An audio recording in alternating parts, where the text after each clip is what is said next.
समस्त देशवासियों को प्रणाम। कांग्रेस और बीजेपी या कह सकते हैं कांग्रेसी और भाजपाई का डीएनए टेस्ट, क्योंकि ये लोग डीएनए बहुत अधिक कर रहे हैं। इसीलिए हमने सोचा कि आज इन लोगों का ही डीएनए टेस्ट कर लिया जाए, ताकि देश और दुनिया के लोग जान जाएं कि कांग्रेसी और भाजपाई का डीएनए कैसा है।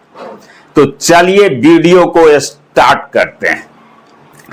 भारतवासी सदियों तक राजाओं, महाराजाओं और बादशाहों का गुलाम बनकर जिए हैं। इसीलिए गुलाम बनकर जीना हम लोगों का स्वभाव बन गया है। अब हम लोगों को गुलामी और आजादी में कोई फर्क ही महसूस नहीं होता। भारतीय सभ्यता संस्कृति और पश्चिमी सभ्यता संस्कृति में अब हम लोगों को कोई अंतर भी समझ नहीं आती, तो फिर कांग्रेस और बीजेपी को कैसे समझेंगे। खैर छोड़िए इन सभी सच्ची बातों को और आगे अब भारत माता और इनके क्रांतिकारी शहीद पुत्रों की अंतरात्मा की आवाज सुनने की कोशिश करते हैं। हे भारत में रहने वाले भारतीय सूरवीर सपूतों, उठो और आत्ममंथन करो। क्या भारत में राज करने वाले अंतिम ब्रिटिश शासक भारत को छोड़कर चले गए थे, या एलेन ऑक्टेवियन ह्यूम के बनाए कांग्रेस पार्टी के कार्यकर्ताओं को अपना उत्तराधिकारी समझकर सत्ता सौंप कर चले गए थे? ये बड़े ही रहस्य की बात है, क्योंकि ब्रिटिश शासक तो आजादी की आवाज उठाने वाले भारतीयों को कुचल दिया करता था। जिन क्रांतिकारियों से सत्ता व जान की खतरा महसूस होता था, उसे गोली से भून दिया जाता था, या नहीं तो फांसी दे दिया जाता था। इतिहास गवाह है कि भारत में अनेक विदेशी शासक धन और इज्जत दोनों जमकर लूटा था। भारतीय मां बहनों की इज्जत से घोर खिलवाड़ किया था। खासकर बड़े बड़े राजघरानों की बहू बेटी से उनका अवैध संबंध था। इतना ही नहीं, आजादी की लड़ाई में अधिकांश राजघराने अंग्रेजों के साथ थे। उसके साथ उठना बैठना था, उसके साथ अपने बहू बेटी को परोसते थे और अंग्रेजों से भी अधिक अत्याचार अपने भारतीयों पर करते थे। एक गूढ़ रहस्य है जिस पर कोई ध्यान ही नहीं देता है। यदि गुजरात का मुट्ठी भर गद्दार नहीं होता तो भारत कभी अंग्रेज का गुलाम नहीं होता। इतिहास गवाह है कि भारत हमेशा प्रत्यक्ष या अप्रत्यक्ष रूप से गुजरात के मुट्ठी भर गद्दारों का गुलाम बनकर रहा है। ईस्ट इंडिया कंपनी भारत में अगस्त 1608 में आई थी। इस कंपनी के जहाज हेक्टर ने सूरत बंदरगाह पर लंगर डाला था और 1613 में सूरत में कंपनी का अस्थायी कारखाना बनाया था।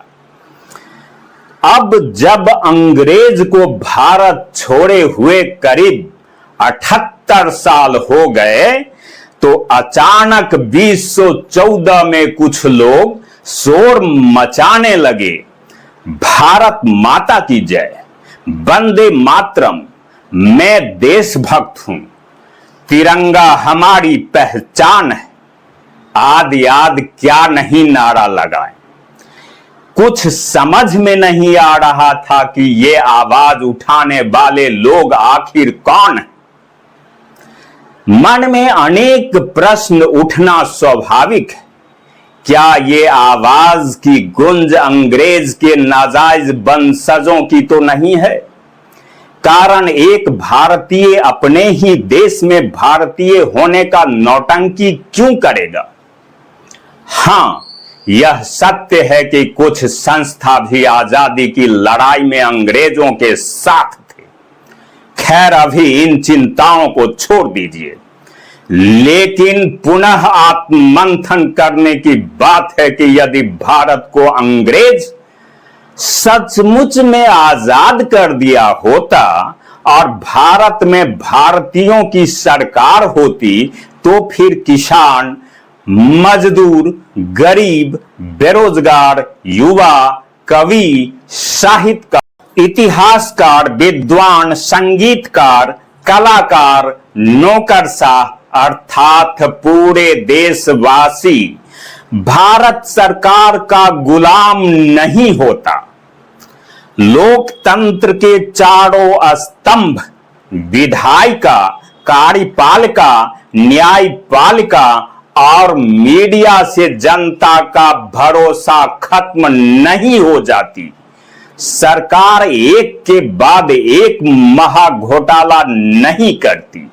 देश का करीब 70% धन देश विदेश में काला धन के रूप में जमा नहीं होता। भारत में ब्रिटिश शासक की पुरानी नीति फूट डालो राज करो लागू नहीं होती। वाह रे वाह देशभक्त पार्टी और सरकार, अपने मुखिया का तलवा चाटो, चाकरी करो, जूते माथे पर उठाओ, झूठी प्रशंसा करो, भगवान मानकर पूजा करो, इनकी जी हजूरी करो, अपना मतदान दो, तब तो ठीक है। नहीं तो ये समझते हैं कि भारत भारतवासियों के बाप का नहीं है, ये मेरे परबाबा अंग्रेज का है, जो हम लोगों को विरासत में मिला हुआ है। इसीलिए हरेक भारतीय नागरिक के मन में आज भी ऐसा होता है, बार बार होता है और होता रहेगा कि ऐसे नेताओं के डीएनए पर शक होता रहेगा। 60 से 70% तो कहते हैं इन लोगों के खून में भी अंग्रेजों का खून ही दौड़ता है। बहुत बहुत धन्यवाद, बहुत बहुत धन्यवाद।